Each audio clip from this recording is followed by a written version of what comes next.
ادھر جانا بھی نہیں چاہتا. اب جو ہے یہ نوجوانوں کے لیے مجھے لگتا ہے کہ ان ساری مجلسوں سے میری نظر میں، اگر آپ کی نظر میں مجلس کیا ہے مجھے نہیں پتا، میری نظر میں یہی مجلس ہے. ان میں سے اگر ایک بچہ بھی اپنی قوم کی فلاح و بہبودی کے لیے 10 سال کے بعد بھی کرے نہیں، صرف سوچ لے، تو مجلس کا حق ادا ہے. مجلس کا صرف سوچ لے. کرنے والے دوسرے لوگ ہوتے ہیں، سوچنے والے دوسرے لوگ ہوتے ہیں. کب سوچا گیا تھا کہ اللہ خانہ بنے گا اور کب بنا؟ لہذا سوچنے والی ایک پیڑھی ہوتی ہے جو فاؤنڈیشن سسٹم دیکھ جاتی ہے آگے، جتنی ترقی کرنا ہے کرتے چلے جائیں. بلند ترین سلوات پڑھ کے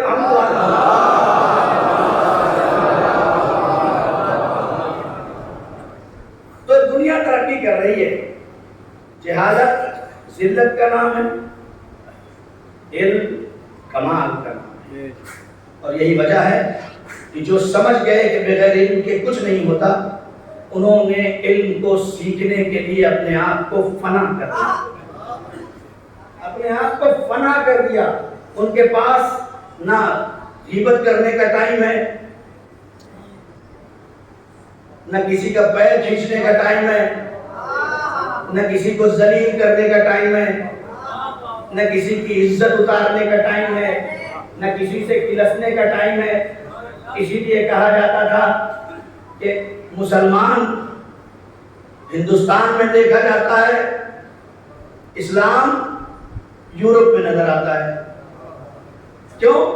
اس لیے کہ جو ہمارے اندر ہونا چاہیے لیبر تو ہمارے سینے پہ لگا ہے.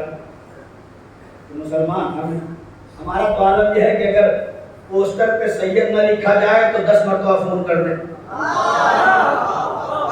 مولانا کے آگے اگر نہ لکھا جائے حجت الاسلام والمسلمین مولانا سید عمار حیدر، تو مولانا 5 مرتبہ فون کرے کہ بھیا تم اتنا بھی نہیں جانتے، میں 12 سال سے قوم میں پڑھ رہا ہوں، 20 سال سے قوم میں پڑھ رہا ہوں، میں 50 سال سے یہ کام کر رہا ہوں.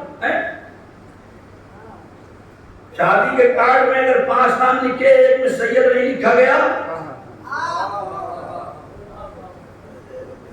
ہے کہ نہیں؟ اگر نہیں ہے تو آپ بتائیے، ہے نا ایسا؟ اب یہ کیا کروں؟ ایک جہاں یہ لڑائی ہو رہی تھی، انہوں نے کہا جناب سید نہیں لکھا. بغل میں کھڑے ہوا انسان کہتا ہے کہ بھائی یہ سید ہے، سید کوئی وہ سید، یہ ہے سید. آپ کو کیسے پتا؟ جب میں نے انہیں بنتے ہوئے دیکھا ہے. مجھے کیوں نہیں پتا ہوگا؟ میں نے تو انہیں بنتے ہوئے دیکھا ہے. تو شادی کے کارڈ پہ سید لکھوانے سے سید نہیں ہوتا، پوسٹر پہ بڑا سا مولانا لکھوانے سے مولانا نہیں بنتا. اگر کردار ہے تو سید ہے. حقیقت ہے.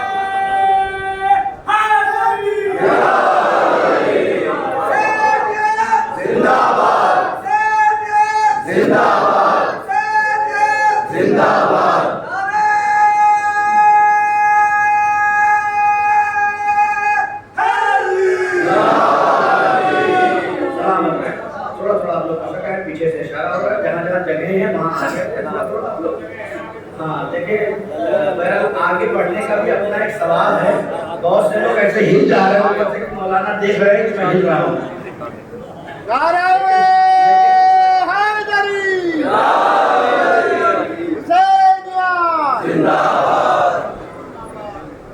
ایک سوال پڑھتے ہیں آپ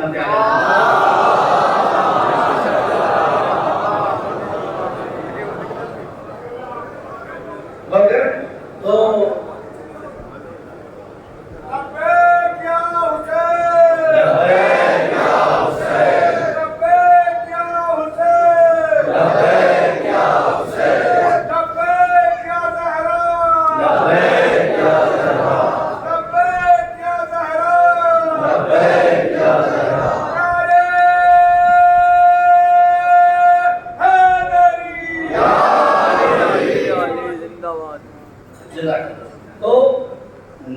کا لیبل لگانے سے کوئی نہ مسلمان بنتا ہے، نہ شیعہ بنتا ہے، نہ سید بنتا ہے۔ اگر آپ کو اپنے آپ کو مسلمان ثابت کر کے دکھانا ہے تو آپ کو کہنا نہ پڑے کہ میں مسلم ہوں، بلکہ آپ کے گزرنے پہ دوسرا کہے کہ یہ مسلمان ہے۔ ایسا نہ ہو کہ وہ شرم سے کہے کہ مجھے آپ کو بتاتے ہوئے شرم آتی ہے کہ یہ مسلمان بھی ہے اور شراب خانے میں نظر آتا ہے۔ یہ افسوس کا مقام ہے۔ بہرحال میں گریز کرتا ہوں ان سب چیزوں سے، یہ بیچ میں لانا پڑتا ہے تھوڑا سا تاکہ نوجوانوں کو یہ لگے کہ ہم مجلس میں بیٹھے ہوئے ہیں، لیکچر میں نہیں بیٹھے ہوئے ہیں۔ صلوات پڑھتے محمد۔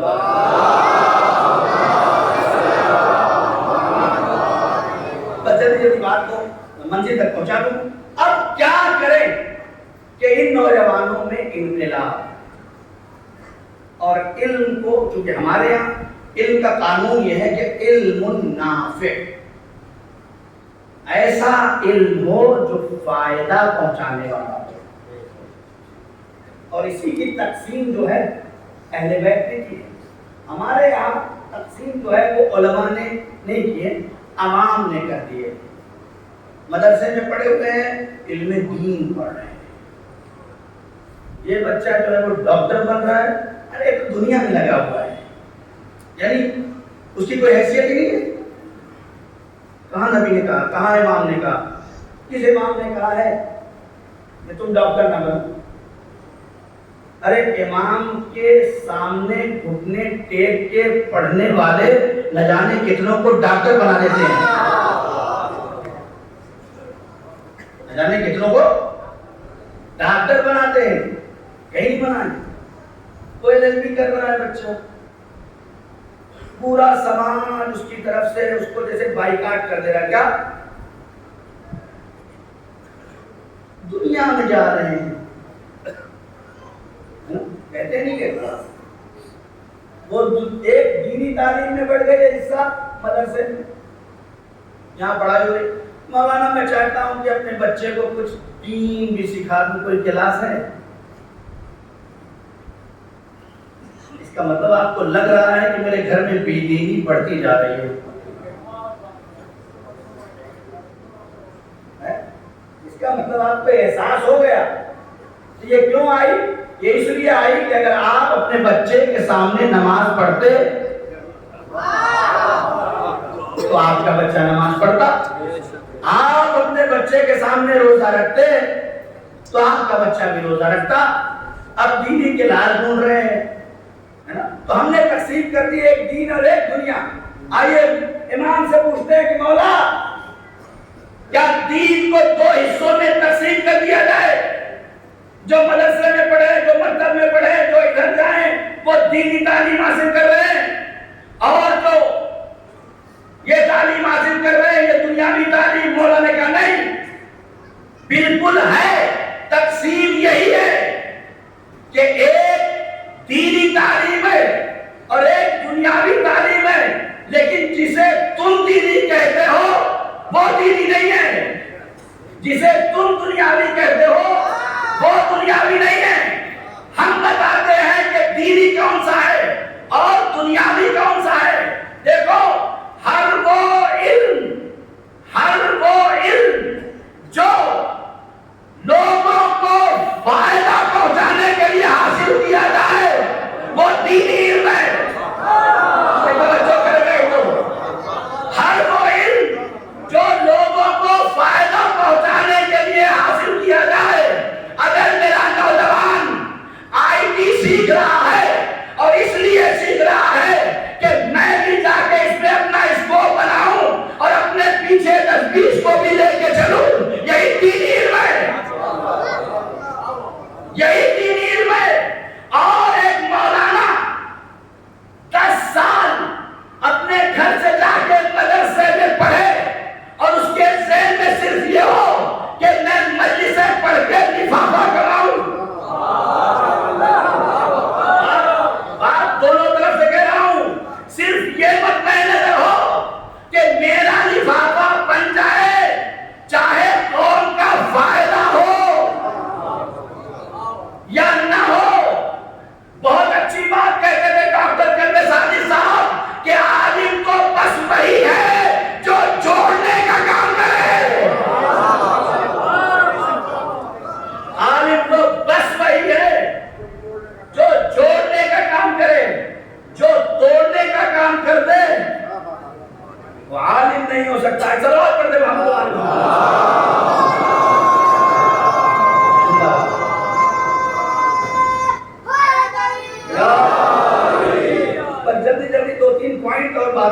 دوں گا آج کی مجلس کا، یہ گفتگو یہیں پہ تمام ہو جائے گی۔ کیا کیا جائے ان نوجوانوں کا، ان بچوں کا مستقبل روشن ہو جائے۔ الحمدللہ اب بہت زیادہ فکروں میں تبدیلی آ گئی ہے، لیکن ابھی بھی ضرورت ہے۔ وہ ضرورت کیا ہے؟ وہ ضرورت یہ ہے کہ ان کو گائیڈ لائن چاہیے۔ سب سے پہلا مرحلہ ہے 12 کے بعد یہ بچہ پوری کوشش کرتا ہے، پڑھتا ہے، محنت کرتا ہے کہ میں ہائی اسکول کر لوں۔ پہلا پڑاؤ جیسے ہی پار ہوتا ہے اب اسے بتایا جاتا ہے کہ نہیں دیکھو انٹر نہیں کیا تو کچھ نہیں کیا، انٹر کے بعد ہی تمہارا مستقبل بنے گا۔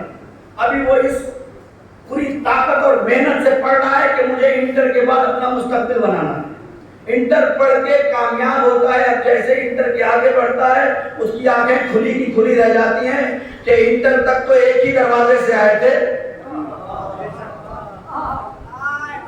ابھی انٹر تک تو ایک ہی دروازے سے آگے بڑھنا تھا، اب انٹر کے بعد دروازے کھلے ہوئے ہیں، جاؤں تو کدھر جاؤں۔ ذرا سا مسٹیک پوری زندگی کو ترقی سے روک دیتی ہے۔ اس انٹر کے بعد اگر ذرا سا توجہ نہیں ہوئی، بیٹا چاہتا ہے میں انجینئر بنوں، ڈاکٹر کہتا ہے نہیں میرے خاندان میں سب ڈاکٹر ہیں، باپ کہتا ہے تجھے بھی ڈاکٹر بننا ہے۔ اب یہ بچہ ڈاکٹر تو بن جائے گا لیکن پنکھے جھلے گا، کیوں؟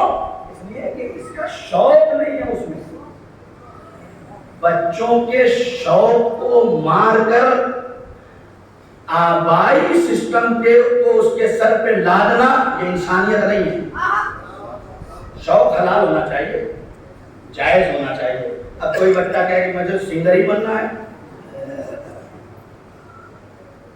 تو باپ کی ذمہ داری نہیں اسے تھپڑ مار کے بند کر دے، کہتے نہیں بیٹا تم مسلمان نہیں تو تم کو بنا دیتا۔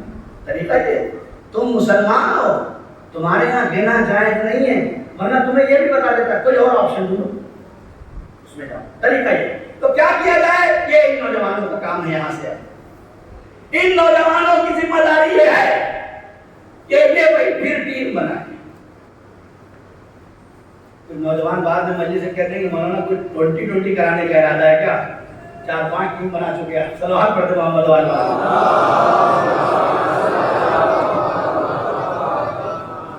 ٹھیک ہے نا؟ ضروری کہ 5 ٹیم بنائیں، ایک ہی ٹیم کافی ہے سب کے لیے۔ کیا کرنا ہے؟ 2 کام کرنا ہے، بہت جلدی جلدی بات کرنا ہے۔ 2 کام، جیسے میں آتا ہوں نا تو آپ میری تعظیم کے لیے کھڑے ہوتے ہیں یا کم سے کم ہاتھ ملا بڑھا کے ہاتھ ملاتے نہیں ملاتے ہیں، بہت اچھی بات ہے۔ عالم کا احترام حدیث میں قرآن میں سب جگہ موجود ہے، یہ اچھی بات ہے۔ لیکن جو آپ کے علاقے میں جس نے اپنے پورے شہر میں ٹاپ کیا ہے نا، تھوڑا سا اپنے ضرب کو بڑھائیے۔ جس بچے نے ابھی پورے شہر میں ٹاپ کیا ہے نا، جب وہ آپ کے پاس بڑھے تو آپ بھی ایک قدم بڑھا لیجیے، دیکھیے اس کے اندر کیا تبدیلی آتی ہے۔ یہ اس کے لیے تراشے ہوئے ہیرے کا کام کرے گا۔ جیسے ہیرے میں کچھ چیزیں اگر رہ جاتی ہیں نا، اسے تراش کے اور خوبصورت بنا دیا تو یہ آپ کا کام ہے، معاشرے کا کام ہے، یہ کام کرو۔ دوسرا کام یہ ہے کہ ان بچوں کو، جو بچے پڑھنے والے ہیں، ان عزاخانوں کا صحیح استعمال ہونا چاہیے۔ 10 دن مجلس ہو گئی دروازہ تالا بند ہو گیا، ایسا نہیں پھر فاتحہ ہوگا تو کھلے گی، مجلس ہوگی تو کھلے گا، نہیں ایسا نہیں۔ کوشش کریں کہ اسے بھرپور استعمال میں لائیں۔ 1 کروڑ کی ملکیت لگی ہے، اس سے بھی زیادہ آسان نہیں ہے۔ 1.25 کروڑ 1.5 کروڑ روپے لگا کے اگر ان نوجوانوں کے اندر اس کے ذریعے سے کوئی تبدیلی نہ آئے تو عمارت کس کام کی؟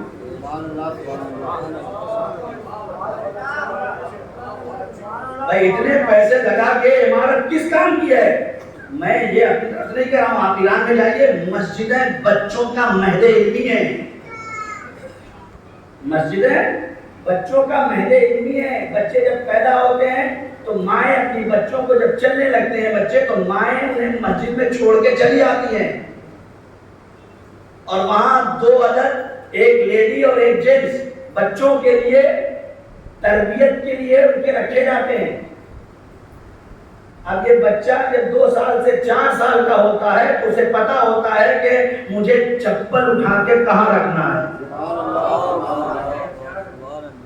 یہ فکری تلاوت کے بعد ختم کر رہا ہوں، تمام ہو گئی. پہلا کام یہ ہے کہ جو بچے ہیں انہیں جمع کیا جائے اور یہ دیکھا جائے کہ انہوں نے انٹر کس سسٹم کے تحت کیا ہے اور ان کا شوق کیا ہے.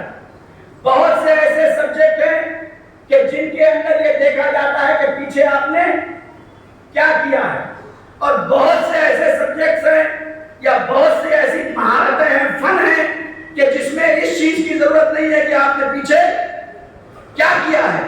اگر کسی کے مارکس بہت اچھے ہیں تو اس کا انتظام اسی کی فیلڈ میں آگے بڑھا دیا جائے، لیکن اگر کسی کے مارکس کم آ گئے ہیں تو اسے معاشرے میں ذلت و رسوائی کی نگاہ سے مت دیکھو، اس کے لیے آگے بڑھنے کا راستہ تلاش کرو، اس کے لیے راستہ تلاش کریں. علم اور رہبری یہ تبھی ہو سکتی ہے، آپ فکروں میں تبدیلی تبھی لا سکتے ہیں جب معاشرے میں بچہ اپنے اندر علم کو پروان چڑھا سکتا ہے.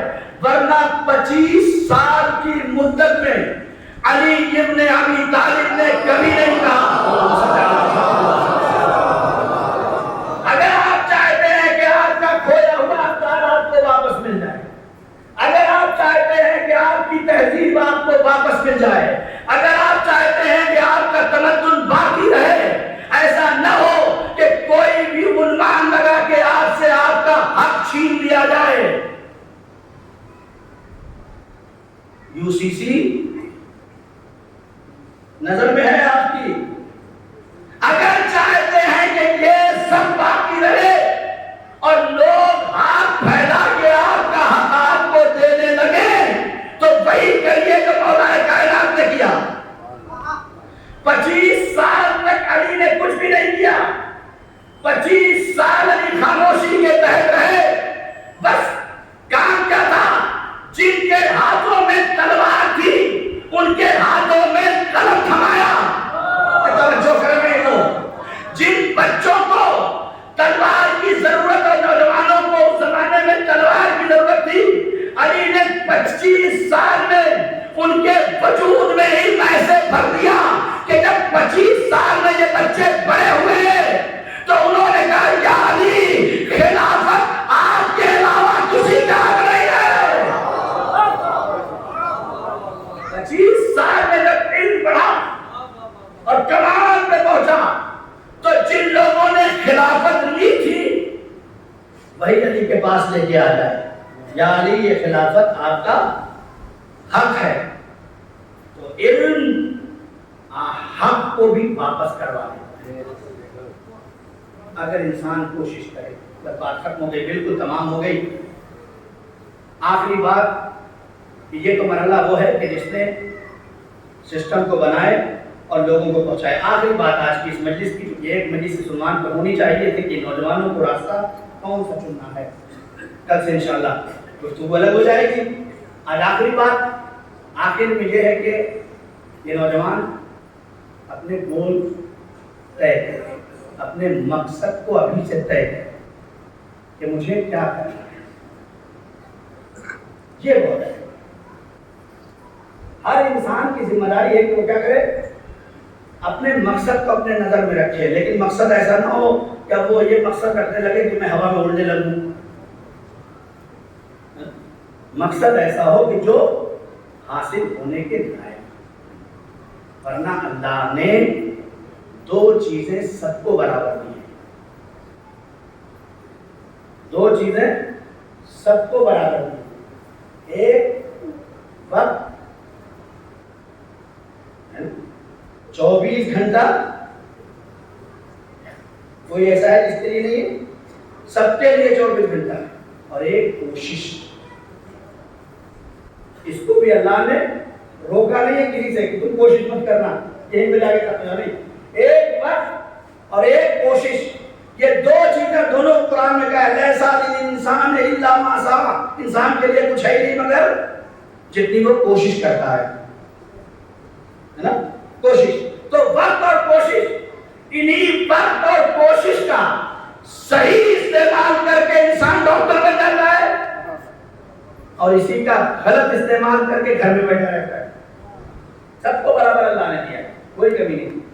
جو بھی اس وقت کا صحیح استعمال کر لے اور جو کوشش کر لے, ورنہ اگر کوشش اور وقت کا صحیح استعمال نہ کرتی تو حبش میں رہتی تو میمونہ کہلاتی, مالکہ تھی, شہزادی تھی, لیکن پتا تھا کہ وہی رہ کے حبش میں مر جاؤں گی, دنیا نام بھی نہیں لیتی. کیا کہا اپنے بچوں سے, مجھے علم چاہیے. کہا تمہیں بتائیے جو پڑھانے والا ہے, جو بتانے والا ہے, وہ ہم یہی بلا لیتے ہیں. کہا بچوں, ارے وہ ایسے عالم ہیں کہ جن کے دروازے پر نبی چڑھ کے جاتے ہیں, ہم بھی جائیں. چلیے کیسے چلی؟ شہزادی تھی نا, ملکہ تھی, کوئی اور نہیں تھا, اکیلی تھی, بادشاہ کی بیٹی تھی. اپنی جوتیاں تخت پہ رکھی اور چل دی. نہ جانے کیا کمال تھا جناب فضہ کی جوتیوں میں کہ تخت پہ رکھ کے یہ کہہ کے بڑھی کہ ان جوتیوں سے بہتر اگر کوئی مل جائے تو اسے بٹھا دینا. آگے جناب فاطمہ الزہرا سلام اللہ علیہا, بس بالکل بات ختم ہونے والی ہے اور تمام ہو چکی ہے. آ گئی عالمہ کے دربار میں, آئی تھی تو میمونہ تھی. عالمہ کے سائے میں پروان چڑھی تو فضہ بن گئی. فضہ بن گئی, پہلی خاتون ہے جس نے 20 سال قرآن میں گفتگو کی ہے. ایک دن کا کام جناب سیدہ کرتی اور ایک دن کا کام جناب فضہ کرتی ہے نا. آج تو ہمارے یہاں گھروں میں مرد بیچارے کے بھی سیلری آئی نہیں تھی, لسٹ تیار ہے پہلے ہی سے, ہے نا, لسٹ تیار. نبی کریم فرماتے ہیں, خدا کی قسم عجیب و غریب جملہ ہے, نبی کریم فرماتے ہیں کہ اگر اللہ نے مجھے اجازت دی ہوتی کہ اللہ کے علاوہ کسی اور کا سجدہ کرا دوں تو میں عورتوں سے ان کے شوہروں کو سجدہ کرا دیتا. کتنی تعریف ہو رہی ہے, صلوات پڑھتے ہو.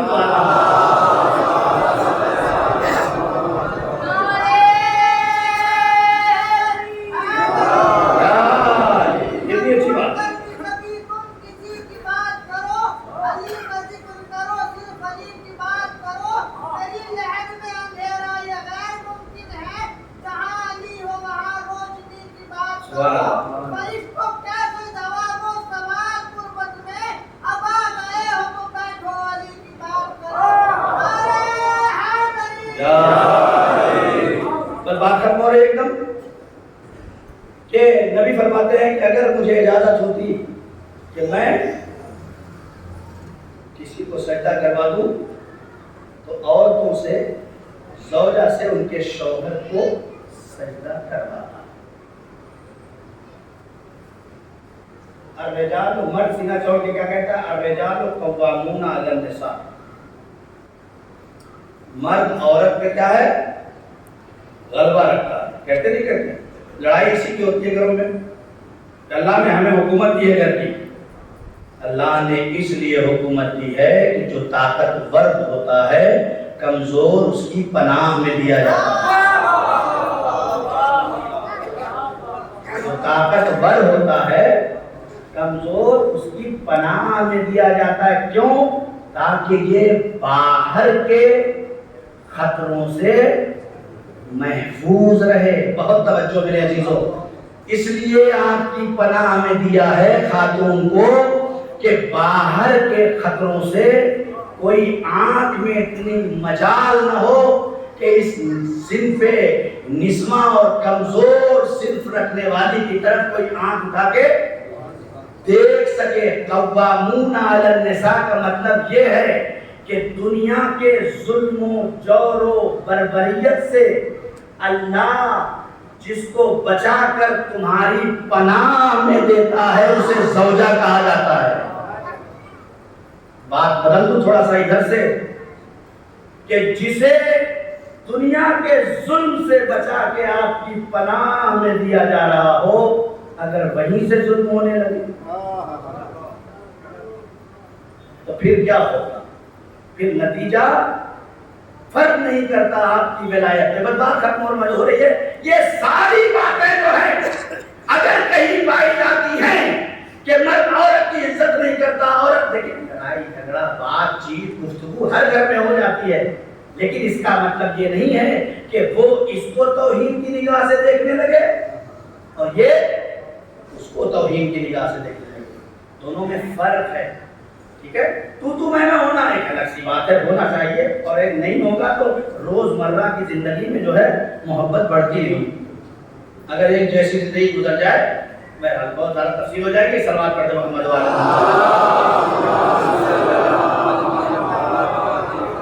بس ایک اور میں سے بات ختم کر رہا ہوں۔ میں نے کل کی مجلس میں یہ کہا تھا کہ میری مائیں اور بہنیں اور میرے جو بزرگ ہیں، جو والد ہیں، وہ اپنی بچیوں کی تربیت ایسے کرے کہ اگر وہ اپنے گھر سے جب جائے دوسرے کے گھر تو انہیں یہ احساس نہ ہو کہ ہم کس گھر میں آ گئے، بلکہ جب آپ کسی مریض کو کسی ڈاکٹر کے پاس آپریشن کرانے لے جاتے ہیں تو پہلے اسے ذہنی طور پر آمادہ کرتے نہیں کرتے؟ اسی طرح سے اپنی بچیوں کا ذہنی طور پہ آمادہ کرنا ضروری ہے۔ خاص طور سے میں یہ جملہ کہہ رہا ہوں، جان بوجھ کے کہہ رہا ہوں کہ کوشش کرو اپنی بچیوں کی شادی کرتے وقت یہ کہہ کے بھیجو کہ اگر محبت سے واپس آئی تو دروازہ کھلا ہے۔ یہ ذہنوں میں ڈال کے ڈالو، یہ آواز میرے کانوں سے کئی بار ٹکرائی ہے کہ مولانا میں نے اپنی بچی کی شادی کی تو یہ کہہ کے بھیج دیا کہ اگر محبت سے واپس آئی تو ہر وقت دروازہ کھلا ہے، لیکن اگر لڑائی کر کے آئی تو میرا دروازہ تمہارے لیے کھلا نہیں ہے۔ لیکن الٹا ہو رہا ہے، الٹا یہ ہو رہا ہے کہ جناب شوہر گھر سے ابھی گیا نہیں، جی امی یہ ہو گیا۔ یہ مشکل ہمارے سماج میں بڑھتی جا رہی ہے۔ غلطی ماں اور باپ کر رہے ہیں، نتیجہ بچے بھوگ رہے ہیں۔ ان بچوں کا کیا قصور ہے؟ انہیں تو اللہ نے ایک وقت دیا تھا، ایک زندگی گزارنے کا موقع دیا تھا۔ اگر کوئی بات ہو بھی گئی، میرے اپنے گھر کی میں اپنی بات بتا دوں تاکہ نوجوان یہ نہ کہے کہ مولانا آپ دوسروں پہ بہت زیادہ پڑھتے ہیں۔ میری شادی ہوئی، میرے گھر میں میرے بڑے بھائی کی بھی شادی ہوئی، دونوں بہو، ہم دو بھائی ایک خون ہیں، لیکن وہ دو عورتیں ایک خون تو نہیں ہے نا۔ دونوں کا مزاج الگ ہے، دونوں کا ماحول الگ ہے، دونوں کا سسٹم الگ ہے نا۔ میں نے اپنی زوجہ کو پہلے ہی شب میں یہ بات کہی تھی، دیکھو یاد رکھنا، اگر گلاس کسی سے بھی ٹوٹ جائے تو ٹوٹنے کے بعد جو شیشہ گرے اس شیشہ کو اٹھانے کے بجائے میرے کان میں آ کے یہ مت کہنا کہ یہ شیشہ کے گلاس فلاں نے توڑ دیا۔ بہت توجہ، یہ بہت نزاکت کی گفتگو ہے، خدا کی قسم۔ اگر ہم پہلے ہی دن اپنے گھر میں اپنے بہو سے یہ بات کہہ دیں کہ گھر کے اندر کوئی چیز خراب ہو تو میرے کان میں آ کے کہنے کی ضرورت نہیں ہے، میں نے جو کہا وہ سن لو۔ میں نے کہا کہ اگر تم ویسے ہی گلاس لا کے رکھنے کی صلاحیت رکھتی ہو تو لا کے رکھ دو، ورنہ شیشہ اٹھا کے پھینک دو۔ اگر یہ کیفیت اپنے گھروں میں پیدا کر لو تو اختلاف ختم ہو جائے، بالکل ختم ہو جائے۔ اور آخری بات پر ختم ہو گئی، ایک رسم کر لو، اپنے گھروں میں رسم بنا لو اس کو، کہ جیسے ہم چاہتے ہیں نا کہ میری بیٹی کسی کے گھر جائے تو بالکل بیٹی کی طرح ہے. کون ماں باپ نہیں چاہتا؟ کون ماں باپ نہیں چاہتا کہ میری بیٹی کسی کے گھر بھی جائے تو بالکل بیٹی کی طرح رہے؟ یہی سوچ کسی کی بیٹی کو لاتے ہوئے بھی رکھتا. دیکھو ماحول میں چینجنگ آتی ہے کہ نہیں؟ یہی سوچ اپنے گھر میں بیٹی لاتے ہوئے بھی رکھو کہ سانس آنے والے کو بہو نہ سمجھے، وہ سمجھے کہ میں نے ایک بیٹی دی ہے اور ایک بیٹی لائی ہوں. سسر بہو کو بہو نہ سمجھے، بیٹی سمجھے. بیٹی سمجھنا خالی کہنے سے بیٹی نہیں ہوتی. ہاں یہ بھی ایک غلط فہمی ہے کہ میں تو بیٹی کہوں. مولانا میں تو اپنی ساری بہوؤں کو بیٹی کہتا ہوں. یہ بھی ایک ہمارے یہاں میں کہتا ہوں بھائی اچھی بات ہے، بہت اچھی، سب کو کہنا چاہیے. اس لیے کہ جتنی محبت بیٹی کہنے میں ملتی ہے نا، اتنی محبت لڑکی کو بہو کہنے میں نہیں ملتی. دل جیت لیتے ہیں آپ اسے کہتے بیٹی. جیسے ہی وہ آپ کے گھر میں آتی ہے اور آپ کی زبان سے اگر نکل گیا کہ بیٹی، تو وہ یہ بھول جاتی ہے کہ میں کہیں اور تھی اور کہیں آ گئی ہوں. میں نے کسی باپ کو چھوڑا ہے، میں نے کسی ماں کو چھوڑا ہے. اس لیے وہاں بھی یہی صدایں کانوں سے آتی تھی، بیٹی بیٹی بیٹی. جب یہ صدا آنے لگے گی تو اس کے ذہن و فکر سے وہ بات دھیرے دھیرے ختم ہو جائے گی. نتیجہ یہ ہوگا کہ آپ کہیں گے چلی جاؤ، لیکن اس کا دل نہیں چاہے گا آپ کو چھوڑ کے جانے کا. ایک سلوات پڑھ دے محمد.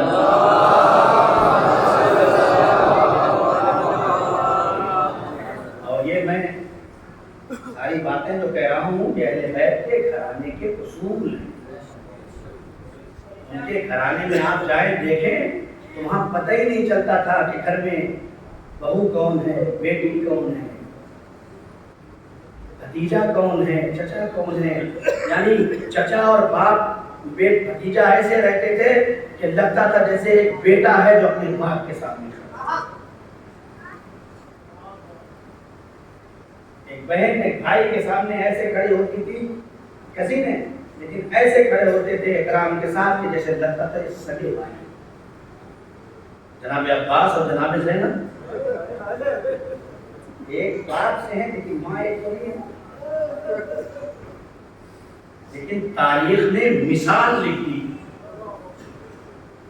ایسے بھائی اور ایسی بہن. جناب صغرا اور جناب علی اکبر سگے بھائی بہن. آج تو رشتوں کو پامال کر دیا ہے. بول کے جملہ نہیں کہہ سکتا میں. جو زمانہ آ گیا ہے، نامعقول افراد نے رشتوں کے پاس اور لحاظ نہیں رکھا. اگر کربلا سے محبت ہے تو دیکھو بھائی اور بہن کی ایسی محبت ہے کہ جب قافلہ چلنے لگا اور سغرا کا نام نہیں آیا،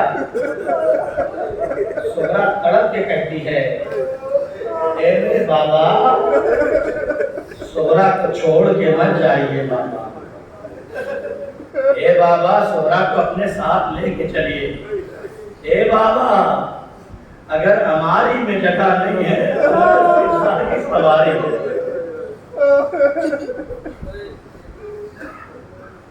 آنکھوں میں آنسو آ گیا، مجلس ادا ہو گیا. لیکن کیا کروں، ایک گزری ہوئی ماں آئی ہے جو پرسہ لینے کے لیے بیٹھی ہے. روایت کہتی ہے کہ جب سغرا کو یہ یقین ہو گیا کہ اب مجھے حسین نہیں لے جائیں گے، کیوں نہیں لے جائیں گے، میں علیل ہوں، میں بیمار ہوں، دوڑی ہوئی حجرے میں گئی، ٹھنڈا پانی نکالا، اپنے چہرے پہ جلدی جلدی مارا، دوڑی ہوئی بابا کے پاس آئی. ہے بابا، ہاتھ پکڑ کے ماتھے پہ رکھا. بابا مریض نہیں ہوں بابا، بابا میں علیل نہیں ہوں بابا، اے بابا سغرا اگر اکبر کے بغیر رہے گی تو مر جائے گی، اے بابا سغرا کو لے کے چلو، بابا سغرا کو مت چھوڑنا۔ تو روایتیں ہیں ایک سغرا کے لیے اکبر کتنے قریب تھے، ایک سغرا کے لیے اصغر کتنے عزیز تھے۔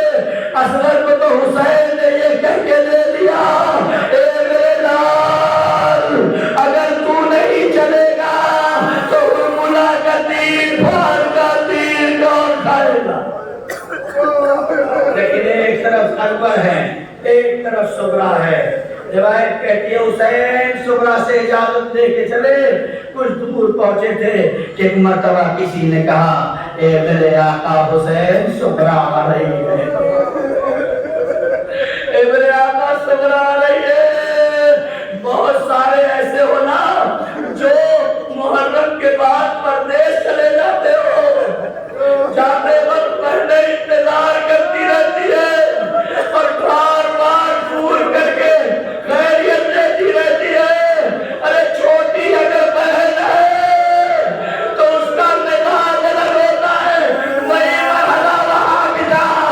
ارے سغرا آ رہی ہے آقا حسین، حسین اترے، اے میری بیٹی تم تو رخصت کر چکی تھی اب کیوں آ گئی؟ اے بابا میں اکبر کے بغیر نہیں رہ سکتی، اے بابا میرا اکبر مجھے دے دو۔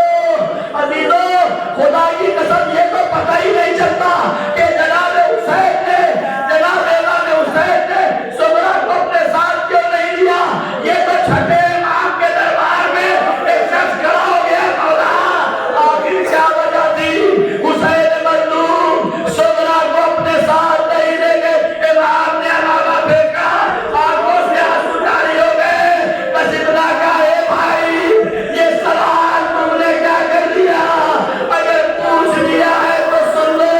ارے میری جد ماجدہ سغرا، میری ماں فاطمہ زہرا کی زمین تھی، حسین کو زمانہ نہیں تھا کہ میری شہادت کے بعد کربلا سے کوفہ، کوفے سے شام میری ماں کی زمین ہے۔ بہت روئیں گے، ایام ادا کے آخری ایام چل رہے ہیں، اصل مجلس اور مال مجلس آنسو ہے، حسین کی معلومات لیے آئی ہے۔ اے میرے حسین کی ماں، اے شہزادی ادا خانہ پنجتنی میں بیٹھے حسین کے عزادار، تیرے حسین کے نام کا پرسہ دینے بیٹھے بی بی، علی اکبر کا پرسہ قبول کر لو۔ علی اکبر محفل کے اندر سغرا نے کہا بابا ایک بار اکبر سے اور بلا دو۔ حسین نے اکبر کو زمین میں اتارا، سغرا قریب آئی، میرے بھیا کچھ نہیں چاہیے، یہ تھوڑی سی مٹی لائی ہوں۔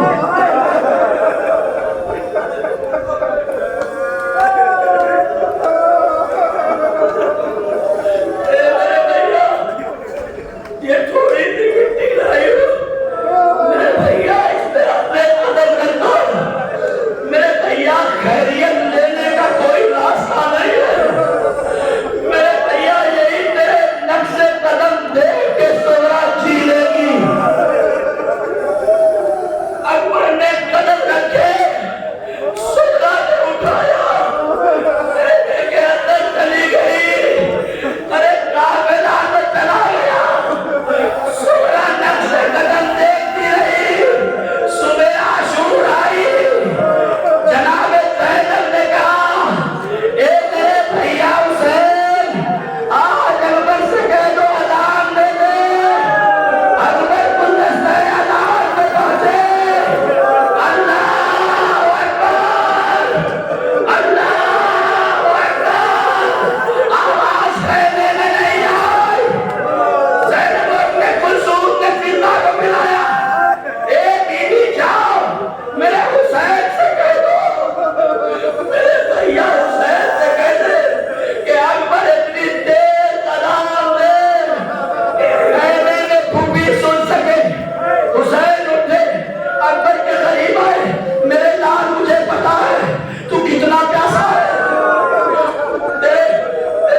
اکبر کہتے ہیں بابا نیزے کی علی ہے بابا. خدا نہ کرے ایک بوڑھا باپ زندہ رہ جائے اور جوان بیٹے کے سینے میں بچی کی علی. مجھے یاد نہیں ہے کہ پچھلے سال یا 4 سال پہلے میں مسائل یہاں پڑھا, میں نے پڑھا شاید کہ جب علی اکبر میدان میں جنگ کر رہے تھے نا تو ظالم نیزہ لے کے علی اکبر کی طرف وار کرنے کو سوچ رہا تھا. اگر چاہتا تو پہلے ہی مار دیتا, لیکن روایت یہ کہتی ہے کہ ظالم یہ کہہ رہا تھا کہ مجھے مارنا تو ہے اکبر کو, لیکن علی اکبر کے کلیجے میں بچی مارنا ہے. مختار نے